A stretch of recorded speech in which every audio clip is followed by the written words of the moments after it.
There were two teachers that had a real influence on my life. One was in high school in Fayetteville, North Carolina, Mrs. Scott. I don't think she had a first name, and if she did, I don't know what it was, but she was my English teacher my senior year. And she really sort of forced me into getting interested in reading. I liked to read, but only about sports and sometimes history, and that was really what my interests were. And my grades weren't great, and she offered everybody extra credit if you could read some books, and she gave me some examples of books that I might be interested in.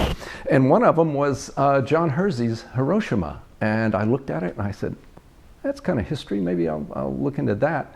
I read it and I was just overwhelmed. I had never read anything like that before, never imagined that anything like that could be done, that someone would go less than a year after the atomic bomb exploded over Hiroshima and go back to the scene. It was full of radiation, find survivors and tell their stories.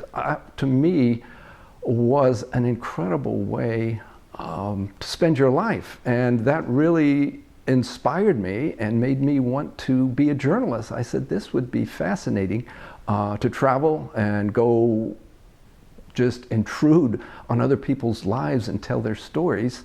So that had a big effect on me. The other mentor that really moved me and challenged me was Richard Cole. He was a professor at UNC in Chapel Hill in the journalism school. He taught me creative writing and news writing. He really forced me to go out and talk to people. I was very shy. I had a hard time just walking up to people and demanding that they talk to me. I didn't feel like I had that right.